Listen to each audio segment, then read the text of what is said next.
Olá, estamos começando mais um SBU Bahia Cast, o podcast da SBU Bahia, e hoje vamos falar sobre cirurgias enucleadores da próstata, certo? Estamos aqui com duas referências aqui do nosso estado em cirurgia enucleador, em ROLEP, TULEP, BILEP, que é Lucas Batista, né, que foi presidente da SBU Bahia no biênio 2020, 21. 2021.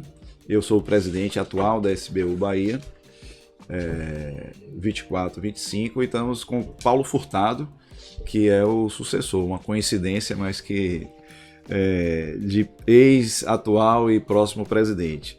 Então é um tema bastante interessante, um tema bastante para o paciente, para o urologista, né, que são as cirurgias enucleadoras. Dando bem-vindas a vocês e agradecer por estar participando do nosso podcast. As primeiras palavras aí de vocês, fica à vontade, em aberto, e depois a gente vai direcionar.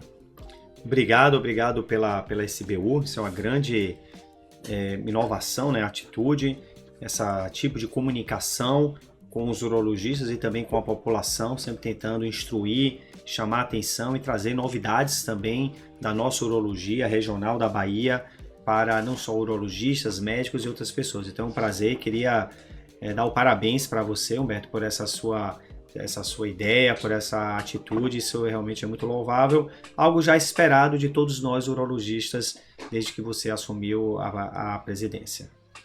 Agradeço também, Humberto, o convite, estou muito honrado de estar aqui e queria lhe parabenizar não só por esse evento, mas como por toda a sua gestão, que foi excelente.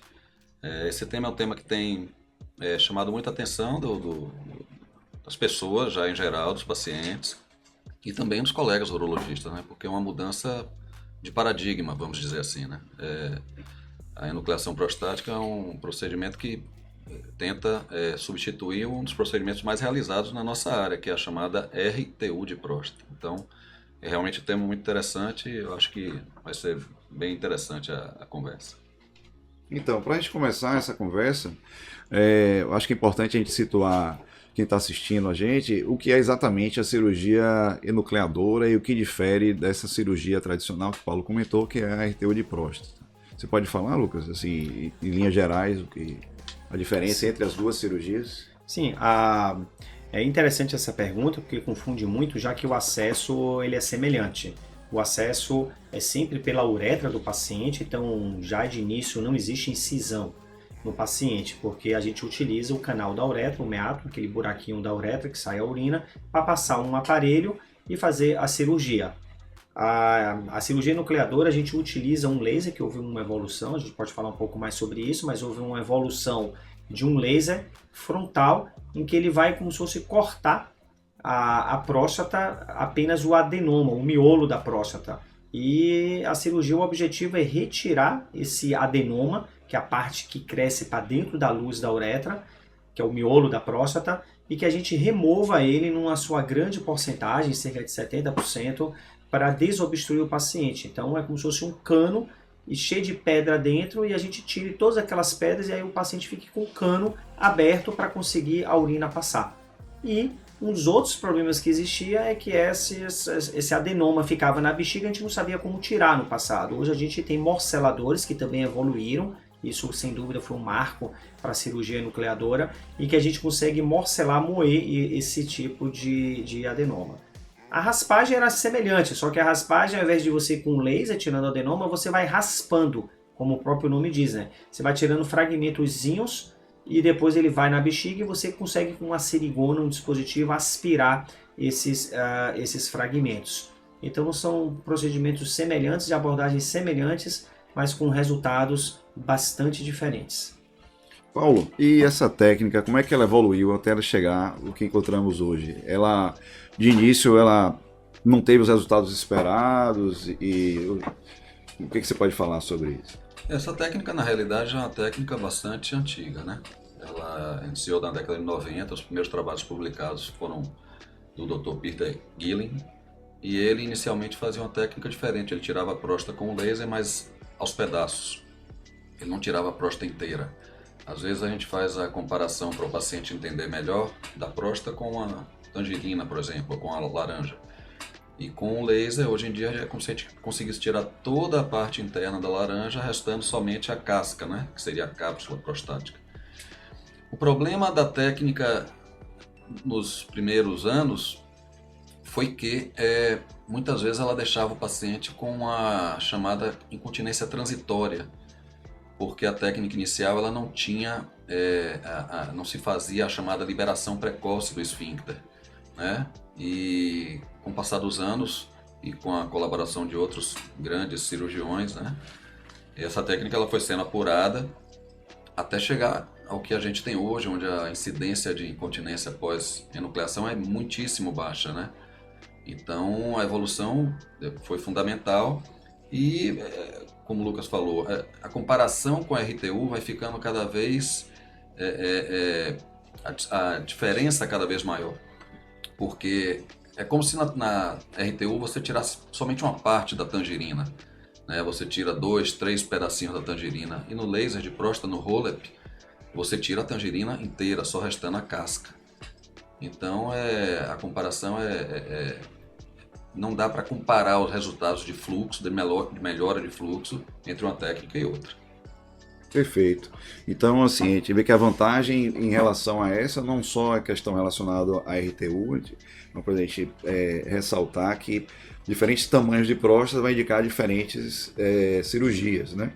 Então, muitas vezes, uma das grandes vantagens do Holep é você evitar de fazer uma cirurgia aberta e poder fazer uma cirurgia com um volume maior, né? E aí, quando a gente vai fazer esse procedimento, o paciente vai buscar na internet, ou vai no próprio consultório de um ou de outro colega, existem formas diferentes de energia e de aparelhos que vão gerando, isso talvez isso até para o urologista que está assistindo entender quais são as diferenças entre assim, fazer o Bipolep, um Rolep, um Milep, um Tulep, um Tulep. Então isso é uma sopa de letras, né? E que a gente fica, às vezes, quem não está muito entrosado, né, com essa técnica, ele termina, às vezes, se perdendo o que é melhor, tem diferença entre elas, quais são as principais diferenças. Antes de mais nada, eu sempre costumo falar, inclusive nas minhas aulas, que a partir do momento que você tem um laser, esse laser frontal, que é o Romeo laser ou o Thulium laser, não existe nenhum trabalho ali dizendo que um é melhor do que o outro. Todos eles têm uma técnica, são bastante semelhantes e têm um resultado muito semelhante. O que vai diferenciar muito, claro, é a mão do cirurgião, o costume de ele estar usando aquele tipo de energia. Mas cada laser ele vai ter uma característica, detalhes diferentes com o outro. O que a gente tem principalmente são 3 tipos de laser, que é o Romeo, é o Rolep que a gente fala, o Tuflap, que é um outro chamado Thulium, outro tipo de laser de fronte, o Thulium, e que esse Thulium ele pode ser pulsado ou não pulsado, ele é embebido, então ele é contínuo. Então a gente trabalha nesses 3 tipos de energia, e que elas 3 têm seus tipos diferentes, por ser um laser pulsado, o outro contínuo, o outro sendo o Romeo. O que vai diferenciar muito são alguns significados que o urologista tem que ter em mente, que é a força que o laser explode e sai, que a gente chama isso de peak power, quando ele explode e aí vai ter uma energia mecânica, ele forma uma bolha muito, muito pequenininha que disseca o tecido. Existe uma energia também térmica, que ela vai queimar o tecido, ela esquenta mais o tecido e ela vai esquentar. Os lasers eles têm suas características diferentes nesses 2 tipos de denominações, e também tem a amplitude da onda, o quanto que aquela onda vai ficar disponível, se ela é mais rápida, se ela é mais curta, e aí o laser vai começar a ter características físicas diferentes. O urologista ele tem que ter um bom entendimento dessa física para ele conseguir utilizar a energia ali, aquele laser que ele quer, e principalmente ele pode mudar durante a cirurgia, a depender da próstata, de como ela seja, ele pode aumentar a energia, diminuir a energia, ele pode fazer com que a amplitude da onda seja mais longa, seja mais curta, ele pode utilizar mais o efeito de corte, mais de cauterização, mais essa energia mecânica. Então isso tudo ele tem que estar bem afeiçoado para esses tipos de característica. A mensagem que ele tem que ter, no caso o urologista assistindo a gente, é que principalmente quando a gente vai falar do Thulium pulsado e do Romeo, a meu ver, eles são bastante semelhantes, e que na mão de uma pessoa, de um expert, ele tem resultados também semelhantes. Então ele consegue atingir ali um objetivo. A gente sempre vai ver pessoas que estão mais acostumadas a defender um, defender outro, mas quem usa os dois, por exemplo, a gente usa os dois, eu, Paulo também usa os dois, a gente sabe que tem detalhes ali específicos, mas que acaba sendo muito bom. A importância, eu acredito que não seja apenas do Túlio e do Romer, é o aprendizado da pessoa, é a curva de aprendizado, ele saber usar, ele entender de como ele vai usar aquela ferramenta naquele paciente. Quando a pessoa usa um módulo, não significa que ele sempre vai usar aquele set de energia, aquela forma de energia para todos, 100% dos pacientes. Ele tem que mudar aquilo ali. Aqui essa próstata eu tenho que colocar um pouquinho mais, um pouquinho menos, eu tenho que aumentar mais isso, eu tenho que diminuir mais aquilo. Então isso daí que vai. E tem também o diâmetro dos aparelhos, né? E é a mesma coisa, a técnica, a energia, só que você pode diminuir. Existe uma tendência muito forte, não diminui a tendência. Já é muito bem instituído isso, de você tentar utilizar hoje aparelhos com diâmetros mais finos, melhores. Porque você vai diminuir o atrito com a uretra, você diminui lesões, riscos de estenose.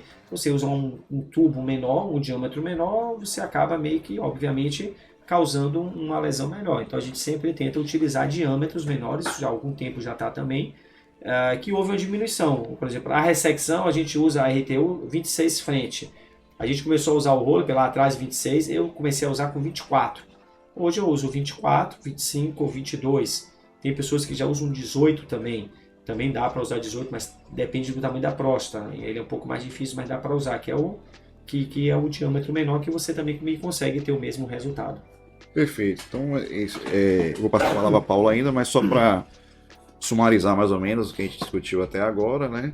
Então, é uma técnica inovadora que usa o laser, que ele vem trazer justamente a vantagem, muitas vezes, de evitar uma cirurgia convencional, mesmo que seja uma cirurgia minimamente invasiva, mas por via abdominal, você faz somente pela uretra, com tempo mínimo de internamento. Você vai usar um aparelho que é mais fino e traumatiza menos o canal uretral, então uma série de vantagens, mas a gente sabe que, independente da forma de energia que seja utilizada, às vezes para o urologista chegar até um momento de expertise, de fazer bem essa cirurgia, tem um caminho que é relativamente longo. Qual é esse caminho, Paulo? E assim, como ele deve trilhar, por onde começar? Precisa assistir cirurgias, assistir vídeos, fazer curso ou acompanhar colegas que já estejam fazendo? Quais são a sua opinião sobre a energia e já completando com essa parte, iniciando do treinamento do urologista? Em relação à energia, acho que o Lucas já pontuou bem.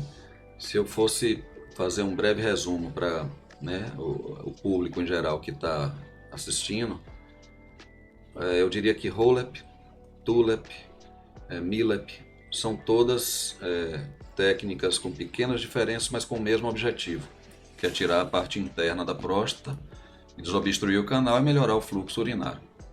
O resultado final é muito semelhante de todas essas técnicas.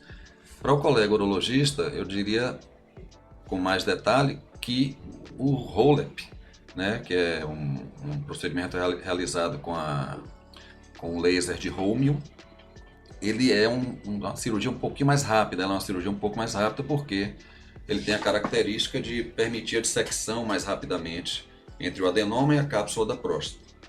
O Thulium, ele é uma cirurgia um pouco mais lenta, mas ele tem um poder de coagulação maior.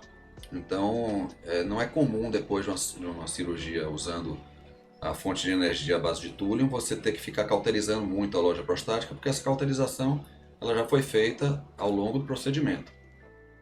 E por último, o Thulium pulsado é uma tentativa de reunir as duas características no mesmo aparelho. Então, você dissecar rapidamente e coagular rapidamente. O MILEP é uma nomenclatura mais recente que diz respeito única e exclusivamente ao diâmetro do aparelho. Então, tem alguma importância clínica? Tem, porque já há trabalhos mostrando que quanto mais finos, quanto menores os diâmetros dos aparelhos, menor a chance de um trauma da uretra e menor a chance de o paciente evoluir no futuro com uma estenose de uretra, por exemplo. Então isso tem também uma relevância clínica, indubitavelmente. Em relação ao treinamento, eu diria assim, não há um caminho único, já óbvio a ser trilhado. É um conjunto de fatores, um conjunto de é, é, coisas a serem seguidas. Agora eu apaguei. Tem como cortar essa parte? Sim. Então corta aí, velho. Corta não pode. Hã? Seguir. Então vou seguir aqui. É um conjunto tem que acompanhar congressos, tem que ver muitos vídeos, tem que fazer cursos, né? Nós já temos bastante centros com cursos aqui, inclusive na Bahia. E tem que, nos primeiros casos, ter a ajuda de um colega mais experiente, né? O chamado proctor. E assim vai trilhando o seu caminho aos poucos, e quando ele estiver se sentindo seguro para fazer os casos isoladamente sozinho, eu acho que é mais prudente iniciar com próstatas de menores volumes, né? Porque muitas vezes você já fez alguns casos, 10, 15, 20 casos, né? Em torno de 20 a 30 casos é a estimativa média de casos necessários para que você tenha uma expertise mínima para começar a operar sozinho. Mas às vezes você pode se debater com uma próstata de um volume um pouco maior e ter uma dificuldade maior. Então é importante você ter a noção de em que momento exatamente você está preparado para operar aquela próstata daquele determinado volume. Perfeito. Lucas, quer completar alguma coisa em relação à parte de treinamento? A gente teve cursos recentes aqui no Hospital das Clínicas, vocês dois participaram ativamente. Eu tive a oportunidade de fazer enquanto aluno no primeiro curso, acho que foi muito bom, foi uma experiência bem interessante. E eu acho que minha opinião, enquanto que eu comecei a fazer após já a técnica disseminada e da expertise, aprendendo com vocês também, o curso realmente dá uma ideia diferente, que você consegue iniciar, né, aquela questão que você falou, né, de ver o colega fazendo, ele pegar na sua mão, mostrar ali qual é o movimento, né, que não é só ver, é entender que as duas mãos têm importância ali, tanto na dissecção quanto na exposição. Você fazer simultaneamente, expor, de manter a distância, isso às vezes talvez seja a distância exata do laser, né? A questão do não tocar, né, na próstata, não toque, né?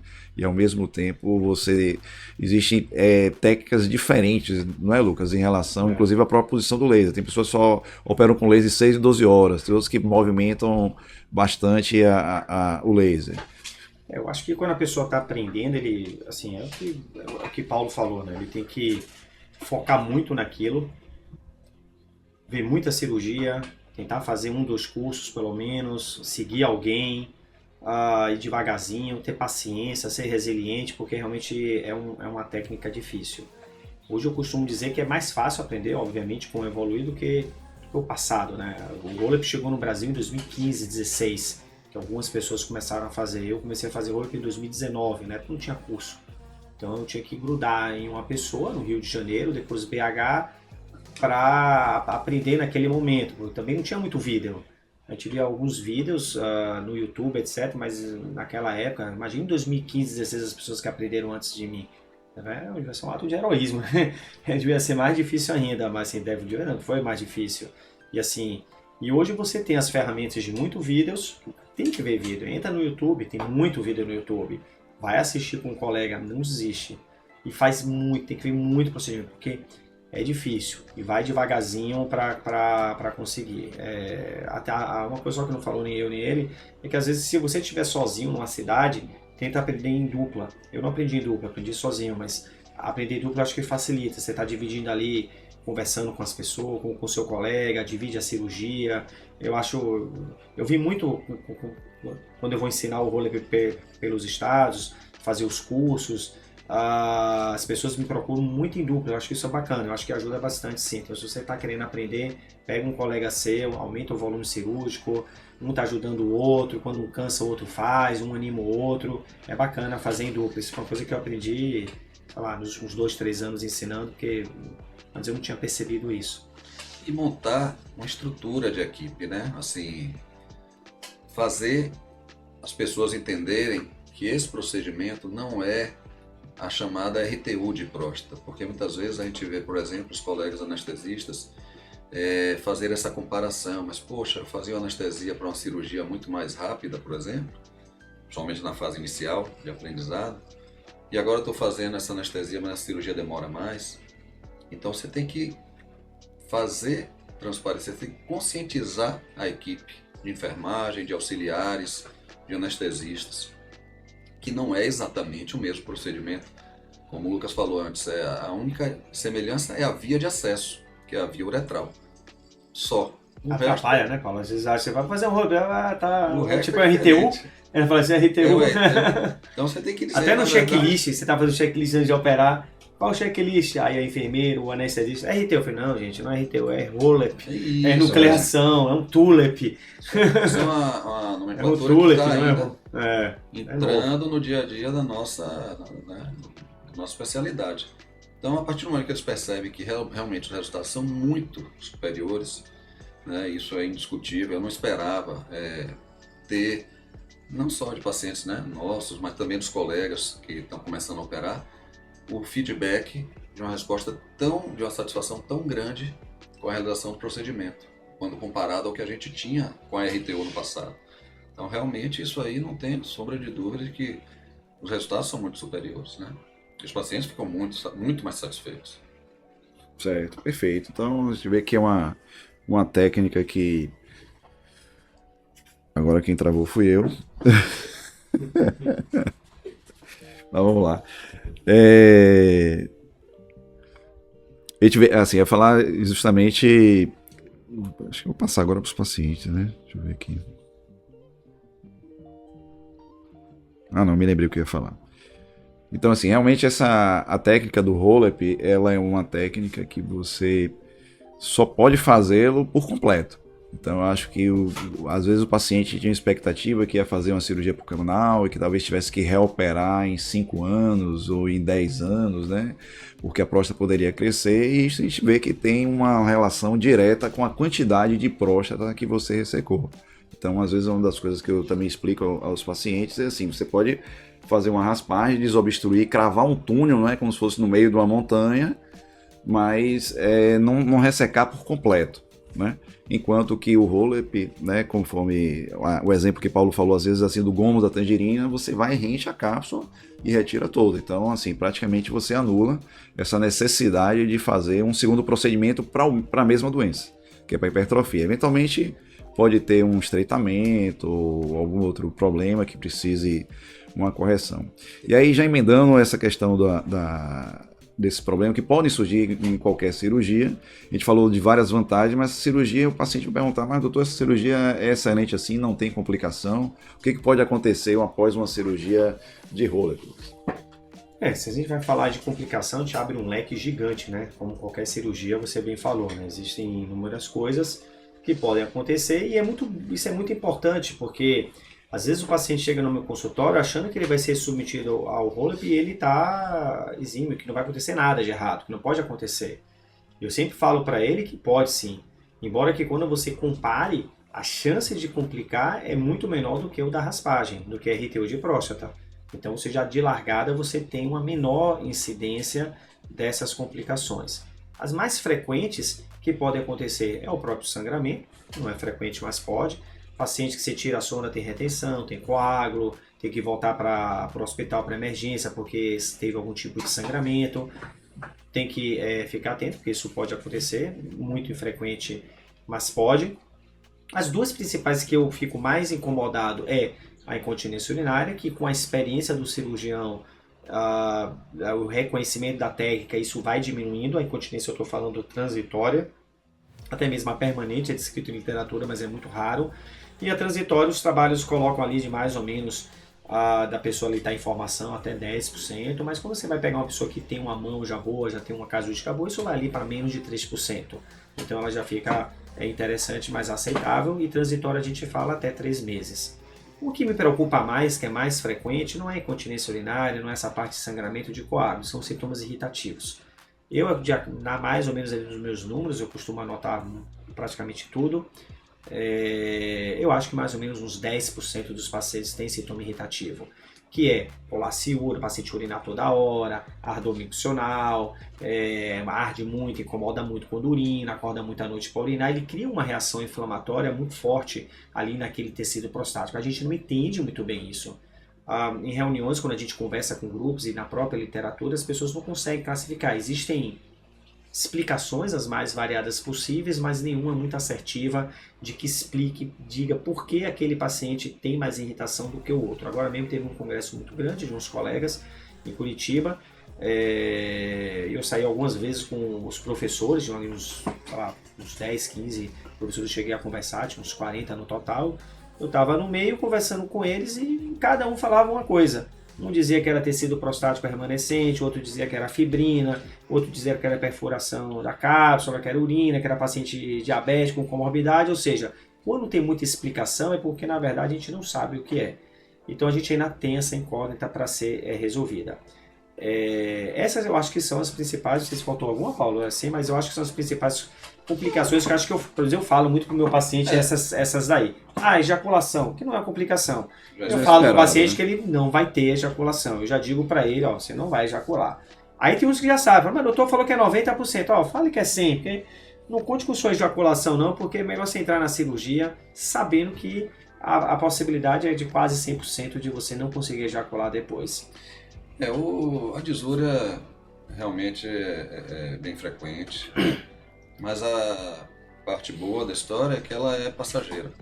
Então, é uma disúria que acontece enquanto ocorre ali a cicatrização da região que foi operada. Quanto à incontinência urinária, eu confesso que era um dos meus principais receios quando eu comecei a fazer essa técnica. Mas quando você respeita a anatomia, você vai desde o início da sua fase de treinamento e insiste, permanece naquela linha de obedecer sempre a anatomia da próstata e fazendo a liberação precoce da região da próstata do esfíncter em direção à bexiga, é muito incomum. Para minha surpresa, foi uma complicação que eu tive muito incomumente, mesmo na fase inicial da curva de treinamento. Então eu hoje tenho muito menor receio, porque não é uma complicação que me traga preocupação, né? Mas outras pequenas complicações podem acontecer. Uma das coisas que também, pontos positivos que eu pude perceber, inclusive com o corpo de enfermagem lá do hospital, é que não ocorrem mais as obstruções das sondas, como era muito comum acontecer nas técnicas mais antigas, né? Como a RTU, por exemplo, de obstruir um coágulo, entupir a sonda e você ter que ir às vezes à noite ou até de madrugada para desentupir essa sonda. Então isso acabou, essa história. Então as enfermeiras até ficam agradecidas com isso, porque é um plantão bem mais tranquilo para elas. E se é mais tranquilo para a enfermeira e para o médico, com certeza vai ser mais tranquilo também para os pacientes, né? Perfeito. E assim, a sua rotina de prescrição assim, imediata após a cirurgia, justamente para minimizar esses sintomas e tal, ele tem um pós-operatório mais confortável. Qual é que habitualmente você faz? Normalmente, eu tenho uma discreta diferença em relação a muitos colegas, que é o tempo da retirada da sonda. Tá? Há uma incidência muito pequena de retenção urinária quando você tira a sonda no primeiro dia, que gira em torno de 7%, 8%, mas aí você diz, poxa, mas se de cada 100 pacientes que você tira a sonda no primeiro dia, 92 vão ficar bem e vão urinar já imediato, por que você não tira de todo mundo? Porque eu acho muito desconfortável você ter que ressondar um paciente, né? Então já há trabalhos mostrando, fazendo a comparação da retirada da sonda no primeiro para o segundo dia, e a incidência de retenção quando você tira a sonda no segundo dia é próximo de 0%. Então, assim, tirando a sonda no segundo DPO, eu nunca tive um caso de retenção, né? Como eu tive tirando a sonda no primeiro dia.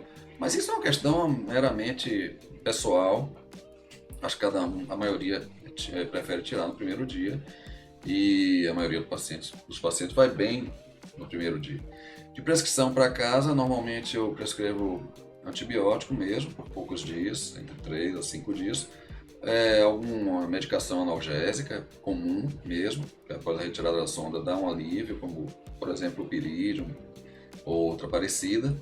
E eu também prescrevo alguma substância laxativa, assim, um Mobilax ou um óleo mineral, para facilitar o paciente defecar sem fazer esforço importante ali na região pélvica, para reduzir com isso a chance de ter um episódio de hematura ou algum coágulo que possa tamponar a uretra e trazer alguma retenção urinária nele.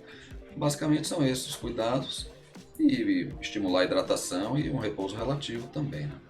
Certo. O que você faz diferente, Lucas? E qual é o paciente que você se preocupa mais em ser mais conservador?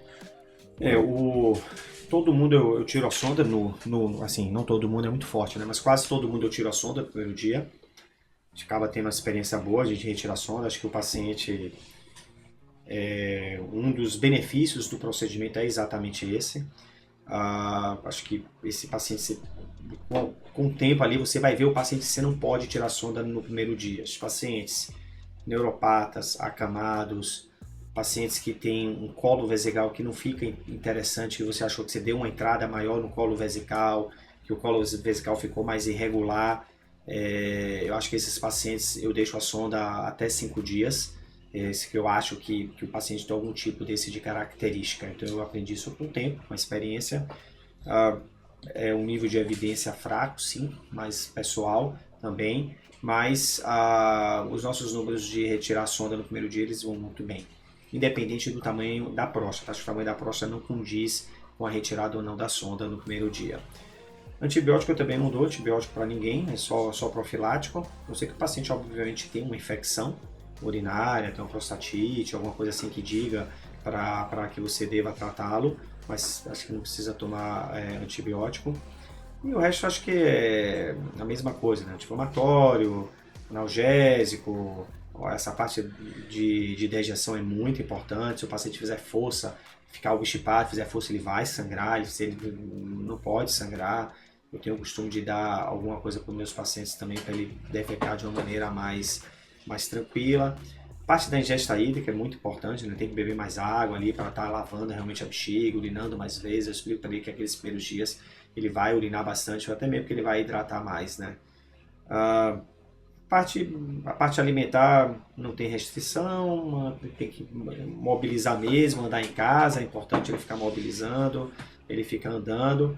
São detalhes, se você reunir aqui, sei lá, 5 pessoas que fazem bastante, cada um vai ter um detalhe, vai ter uma coisa diferente, uns vão falar uma coisa, não é que tem certo e errado, é mais ali o costume e é o que diferencia um médico, não dizendo que é melhor ou pior, apenas que todo mundo, no mesmo grupo, vai ter gente que vai se comportar de jeito diferente. Tem gente lá que eu mostro a cirurgia, ensino, faço lá 30 cirurgias com a pessoa mostrando como é que faz. Na primeira cirurgia que o colega vai fazer, que eu ensinei, ele vai lá e já muda o que eu ensinei. É impressionante. Você fica revoltado, mas dá certo. Ou seja, não significa que tem que ser do seu jeito. Um detalhe importante, quando o Lucas comentou aí sobre o volume da próstata, a gente acabou não pontuando, né? É verdade. As técnicas antigas, né, como a RTU, elas permitiam que a gente fizesse a raspagem, chamada raspagem da próstata, em próstatas de até em torno de 80, ou quando a gente estava falando de cirurgiões muito experientes, talvez um pouco mais, mas a média em torno de 70, 80, no máximo 90 gramas. E o Holep, ele permite que a gente tire próstatas de volumes muito maiores, também por via uretral. Isso que é muito interessante, né? Porque antigamente, ou a gente fazia RTU, quando a próstata tinha até em torno de 80 gramas, ou a gente partia para uma cirurgia ou aberta ou laparoscópica para uma próstata maior. Ou robótica. Ou robótica para uma próstata ainda maior. Hoje em dia isso vem caindo em desuso porque você consegue tirar quase praticamente todas as próstatas por via uretral, né? Então isso foi um avanço que é muito importante mesmo. Isso muda também o paradigma do paciente que tinha uma próstata imensa e ficava sem opção de fazer uma cirurgia minimamente invasiva por via uretral, né? Então isso também é bem interessante se pontuar.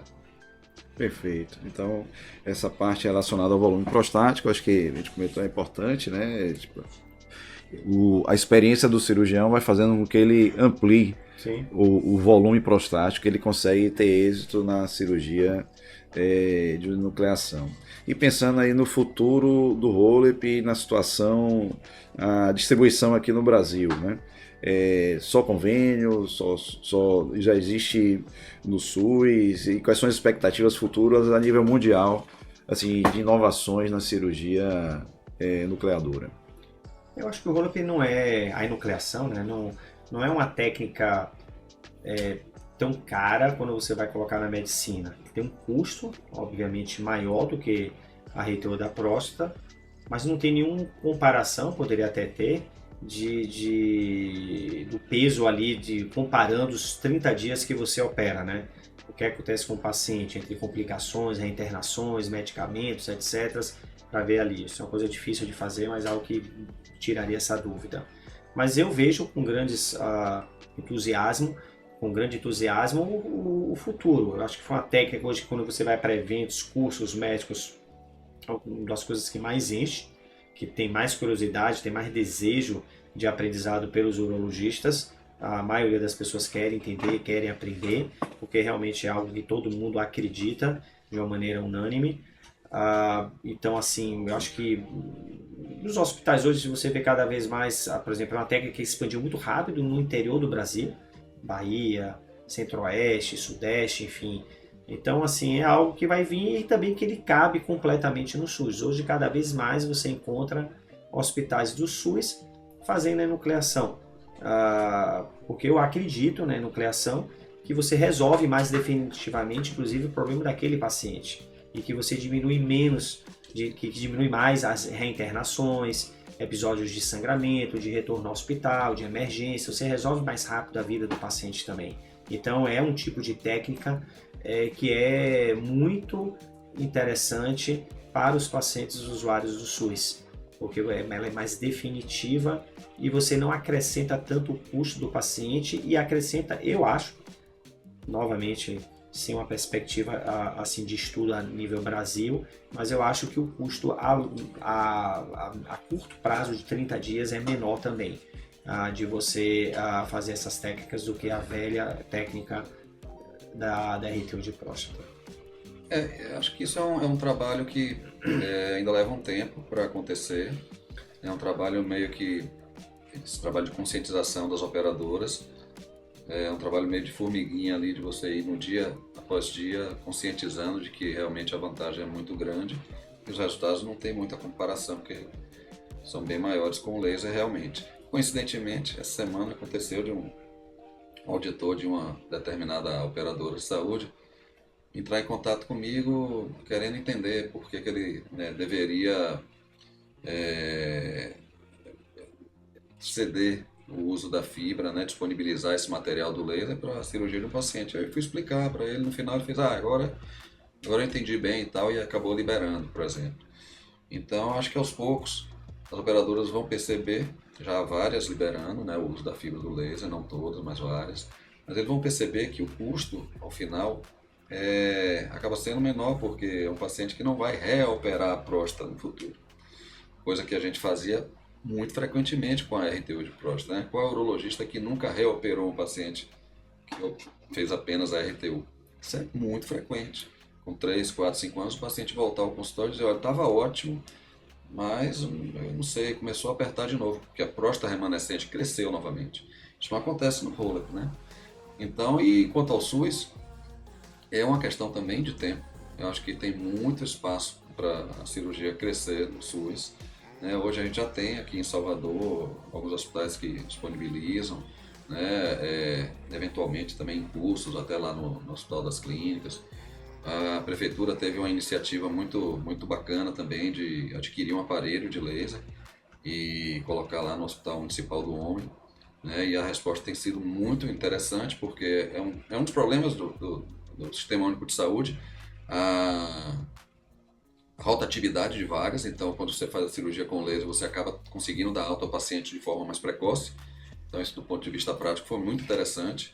E, assim, para mim, tem sido uma experiência muito boa, porque eu tenho a alegria de trabalhar lá.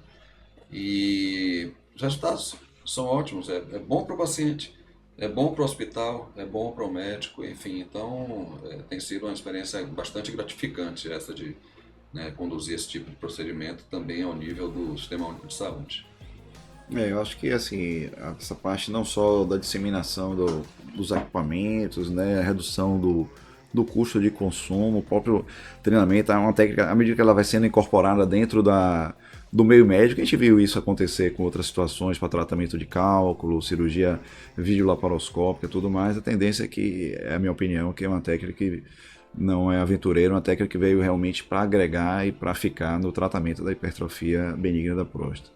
Existe alguma perspectiva assim de alguma inovação tecnológica em relação a equipamento, aparelho, assim a nível mundial que deve vir nos próximos anos, que já estão se comentando? Tem estudos, alguns aparelhos vindo, assim, eu não vejo nada ainda que consiga avançar além do roll-up nesse momento. Existem uma série de técnicas que são estudadas, que são distribuídas no mercado. Isso aí é para outra conversa, que a gente coloca todas elas dentro de uma mesma sacola, que é o MIST. Existe uma mais próxima que não se encaixa no nicho, eu também não acho que seja que se encaixe no roll-up, porque é um que usa água, chama água ablation, mas é algo que já existe há algum tempo, está demorando, toda a técnica demora algum tempo para caminhar muito, eu já fico... Vai desaparecer. Não, eu já fico na dúvida o quanto boa ela realmente é, então eu acho que ainda está deixando a desejar, mas fora isso, eu não vejo nenhum. O que eu acho que tem é que os lasers vêm melhorando, os morceladores vêm melhorando, o laser vem melhorando, as óticas, o diâmetro de aparelho, o set, que é uma maneira que você mexe no laser, vai ser disponível para mais, assim, para melhorias. Então isso você consegue entregar um melhor molde de energia, agilizando sua energia, sendo menos invasivo, o laser penetrando menos no tecido, e tem as características físicas mesmo do laser. Isso aí eu acho que existe ali um estudo maior nesse tipo de característica. Então isso, por exemplo, quando eu comecei a fazer o roll-up, o laser que a gente tinha era de 60, 80 watts, hoje você tem até 150 watts.